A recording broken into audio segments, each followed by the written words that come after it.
Okay, friends, we might get moving with things. I'm going to keep having a look at that great passage from John 5 and a little bit of Romans 11. It's Australia Day tomorrow, in case you didn't know that. Last week we marked Aboriginal Sunday. We thought about standing with First Nations peoples and praying for the advance of the gospel amongst them, but also standing with them in the inequalities they face as God's people. As we think about Australia Day, we want to think about what does it mean to be Australian? What do we long for this nation to be like? And also, what does it mean to be the church in Australia right now? How do we respond to the issues before us? I'm going to continue that focus on racial issues this week, thinking more about anti-Semitism in particular.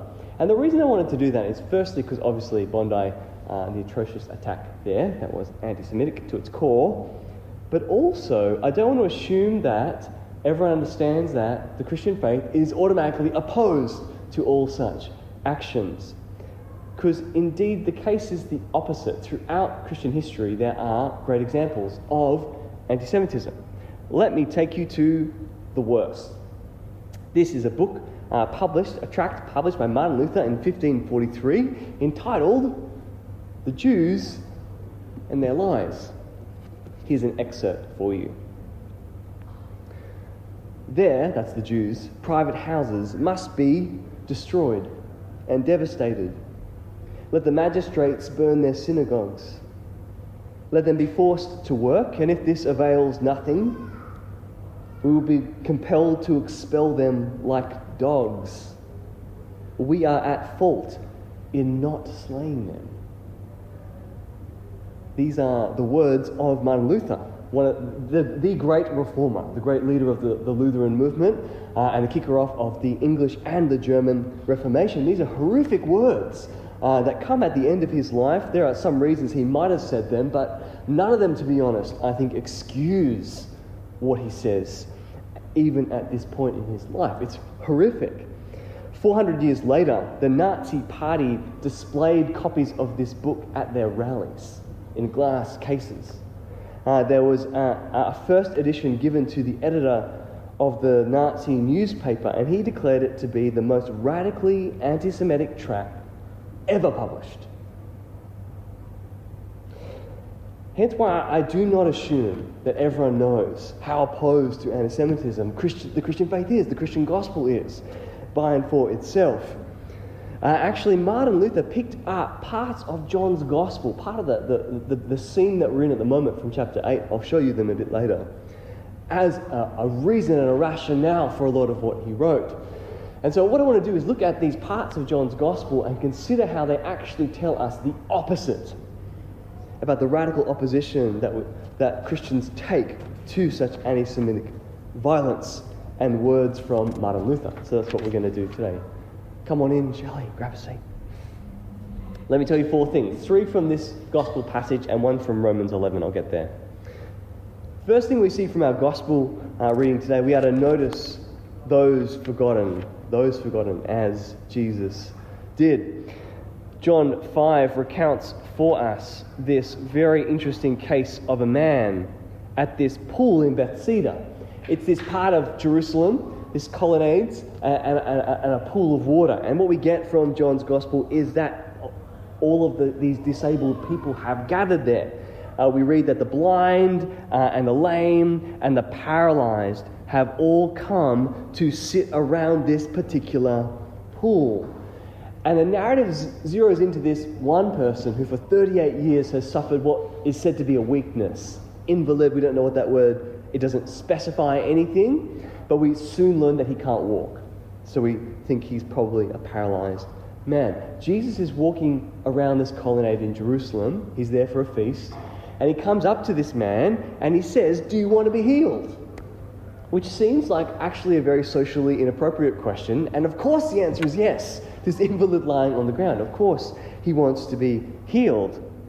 But Jesus is actually more perceptive than we make out, because he knows the answer. The sick man answered him, "Sir, I have no one to put me into the pool when the water is stirred up, and while I'm going another steps before me." Now, as best I can tell, I found it hard to trace this one down. This pool was believed to have some sort of connection to angelic power, and that if you got in at the right moment of the day, you'd have access to that power to heal yourself, right? So all the disabled people are there to get in the water at the right moment so they'll be healed.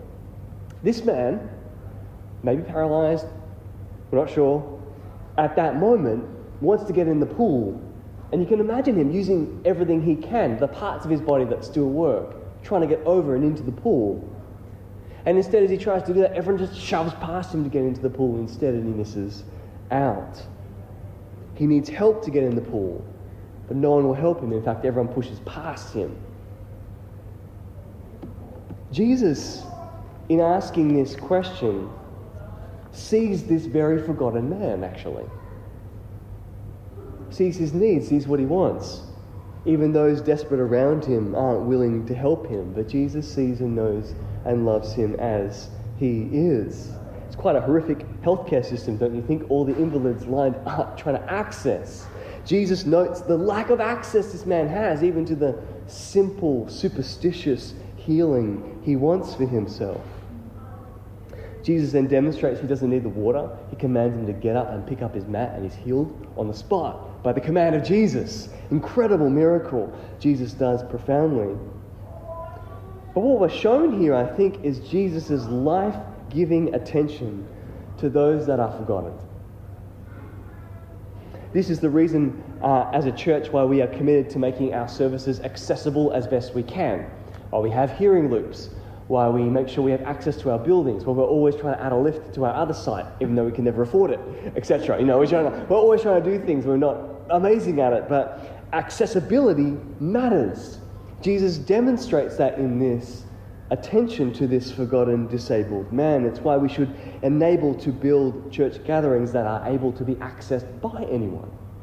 It's why we care about migrants who might not be able to access healthcare like we can.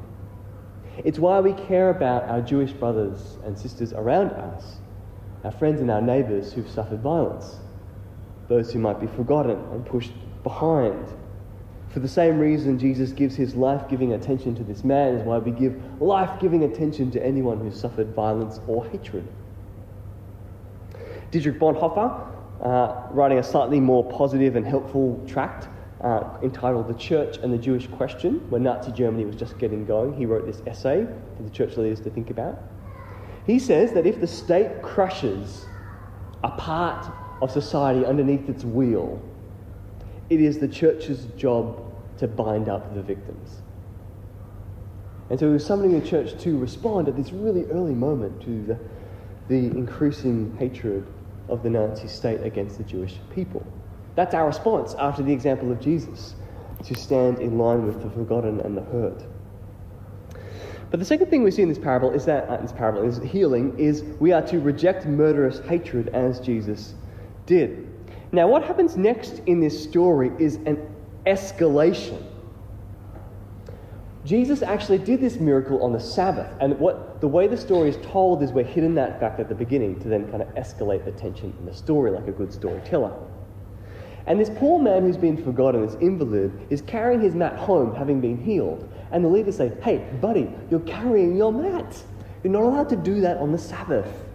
The Sabbath says don't do anything." This poor guy has been forgotten, is all of a sudden the attention, it's a very negative attention from the authorities. And he says, "Listen, this guy healed me, and he told me to do it, and so I am. He said, pick up your mat and walk, and that's what I did, and I'm healed, and I did that." And the leaders say, "Well, tell us who he is." And they said, "I don't know his name. He just healed me, and I've got my mat, and I'm walking home, but I do not know who he is." And Jesus comes and finds him later and says, "Well, stop sinning, otherwise something worse will happen to you." And the man goes, "Oh, it was Jesus." And so we read that this is why the Jews were persecuting Jesus, because not just that this man was carrying his mat, but Jesus healed on the Sabbath. He transgressed the Jewish law. Jesus gives an answer. "My Father is working until now, and I am working. I work on the Sabbath, as my Father, God in heaven, does." This was why the Jews were seeking all the more to kill him. Because not only was he breaking the Sabbath, but he was even calling God his own Father, making himself equal with God. Now, this is a very important moment in John's Gospel. This is the beginning of the conflict between Jesus and the Jewish authorities. And from here it just escalates and escalates and escalates to the point where they do actually manage to get him crucified. Now, in this dialogue between Jesus and the Jewish authorities, as we see it here, this is the set of narratives where Martin Luther drew some things for his Jewish tract. Now, he chose this next verse as the height of that. Let me show you why. This is Jesus to the Jewish authorities. You are of your father, the devil, and your will is to do your father's desires. He was a murderer from the beginning and does not stand in the truth, because there is no truth in him. When he lies, he speaks out of his own character, for he is a liar and the father of lies. But because I tell you the truth, you do not believe me. Jesus calls the Jewish authorities of his day children of the devil. Now, Martin Luther picked up that verse and puts it in his book, The Jews and Their Lies, as a demonstration that the Jewish people, because of their rejection of Jesus, at large, all of the Jewish people are therefore children of the devil. That's his reading of this verse and its implications. But we have to say at that point that he is not reading this verse correctly. What is Jesus saying here? Jesus is saying that the murderous intent of the Jewish authorities and their willingness to call his truth a lie, their murderous hatred, their willingness to lie, these actions are actions of who? Of the devil. The devil is a murderer and a liar, Jesus said. So if there's murderous hatred in your heart and there's lies on your lips, that's the path you're in, then you are in his lineage. Right? So Jesus isn't saying the Jewish people are of the devil. He's saying these murderous actions and these lies are of the devil. Right? There's all the world of difference between these two things. In fact, the exact opposite is true of Martin Luther's conclusion. We find in the lips of Jesus here a reason to oppose anti-Semitism. From Jesus' lips, we're told that if someone has this murderous hatred as they had it toward Jesus the Messiah, then it is demonic. It is of the devil. We have a strong, deep moral claim we can make about it. We can condemn it as Christ did. We're given here a deep, full reason to abhor anti-Semitism of all types and stripes. Now, this was actually something that was done when Martin Luther wrote his tract. This is Heinrich Bullinger, who was a Swiss reformer, and he was writing to the theologian Martin Bucer about this tract. He says this: Luther has written in a way that is utterly indecorous, without moderation. He writes against the Jews. What he renders is offensive, even ridiculous, vile insults and crude. They benefit no one, least of all this aged theologian. This man may someday bring great evil upon the church. Perhaps you, his close friend and brother, could restrain him as a teacher, so that he may remember himself and his modesty and write and act with greater humility and purity. A theologian should embody modesty, prudence, piety, and gravitas. However, the example of his audacious impudence has spread and now has infected many church ministers. A great counter-voice, don't you think, to a really dark piece of writing, to reformers plotting, how are we going to stop Martin? How are we going to turn this around? Someone needs to get in his ear and call him back to himself. This is what is in line with Jesus' statement in John 8, the calling out, the truth of an action. Here, Martin Luther is being called out by his friends for being out of step with the gospel, out of step with the Messiah himself. We are summoned also to oppose any such things. What then is to be our reaction and our response to the Jewish people we meet, even though the Jewish people of those days rejected the Lord as their Messiah? Well, we are to show humility to the people of Israel. Let me take you to a part of Romans 11, because we're not left to guess these things. There's parts of the Bible that explain what our response should be to the Jewish people, to the nation of Israel. And Paul in Romans 11 gives us this image that really helps us understand these things of an olive tree. Now, there's a man who comes in the morning, Ian Rowe, who ran an olive grove outside Perth. And I feel like when I described this morning, I probably destroyed his soul, because it's so badly. But there is an art to what you would call grafting olive branches from trees that aren't bearing fruit into trees like this that are fruitful. You take an unfruitful branch and you shove it into a fruitful tree, and it becomes a fruitful, gracious branch. This is the metaphor that Paul uses in Romans 11 to describe Christians and the Jewish people. But as some of the branches were broken off, and you, although a wild olive shoot, were grafted in among the others, and now share the nourishing root of the olive tree, do not be arrogant toward the branches. If you are, remember it is not you who support the root, but the root that supports you. So you get the image? The image is of a beautiful olive tree, which is the Jewish people, and of Gentiles, which I am, someone who's not Jewish, a wild olive shoot, that's what I'm called, who has been grafted into the tree. All the nourishment, all the goodness received from the tree, from the root, comes from the plant, not from me. I am made fruitful by the tree. You see, this changes our relationship to the Jewish people. The promises of God, the scriptures, all of it belongs to them. I am allowed to partake in what should belong to them graciously. Then you will say, branches were broken off so that I might be grafted in. That's what we need to think of this. Yes, the Jewish people of Jesus' day rejected Jesus, like branches broken off. Why? So there'd be a space for me to be placed in, and you to be placed in. The Jewish rejection of Jesus opened space for everyone. They were broken off because of their unbelief, but you stand fast through faith, so do not become proud, but fear. For God did not spare the natural branches, neither will he spare you. Note then the kindness and the severity of God. You see, the picture we're given is one of humility toward the Jewish people. That we are receiving what properly belongs to them.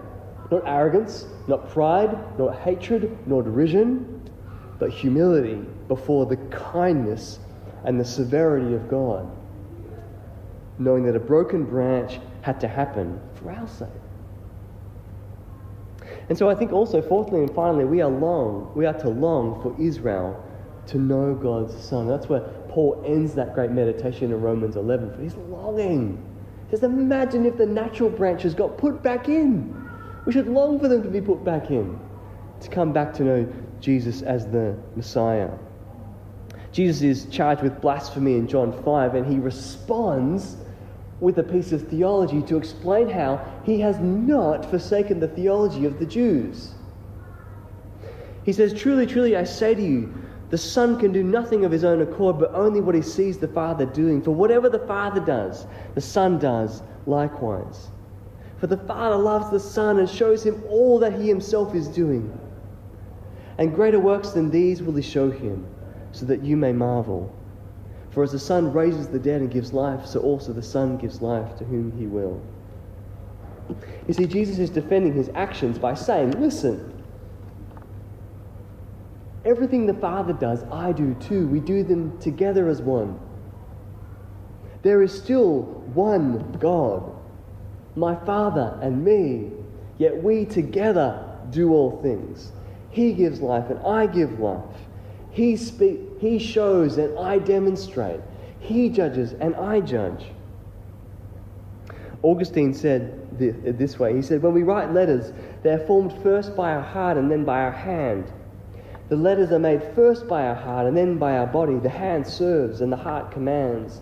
Both the heart and the hand, they make the same letters. Do you think the heart does some letters and the hand others? No, they do the same together. So he says, Like the Father is the heart and the Son is the hand. Together they do all things. Not apart from each other, but together indivisibly as one. You see, this is Jesus' defense of his actions. That he believes in the fierce monotheism of Judaism, but that he is demonstrating its natural development in himself. Father and Son, there's that dynamic sense to God's unity. Father and Son together. And in the coming of Jesus, we are to, I don't have the verse there, we are to honour the Son. And only by honouring the Son do we honour the Father. That is to be our longing for God's people Israel. That they would come to honour the Son who's come from the Father in heaven. The one who works in unison with the eternal God, Yahweh. That they come to know him in the Son. That's our longing. That should be our longing for God's people. For all people in Australia. For them to honour Christ the Son. You see, the miracle that Jesus does here demonstrates his oneness with the one who gives life. The Father gives life and he gives life. The Father has sent us his Son that we might have life through his Son if we trust and we honour him. That should be our prayer for the nation of Australia and our prayer for the Jewish people. Jesus was the branch ripped off, cut off from the tree, nailed up on the cross, that there will be space for Jew and for Gentile to be grafted in, back in. So friends, let me encourage you to remember the forgotten, to oppose murderous hatred in Jesus' name, and to act toward God's people with both humility and longing for them to come home to Christ the Son. Let me pray. Gracious Father, we do pray that you would deeply and profoundly move among this wonderful part of your city. That the wonderful Jewish community around us would know our solidarity with them. There will be a shift in the culture around us. And Father, they might come home to know and love you as well.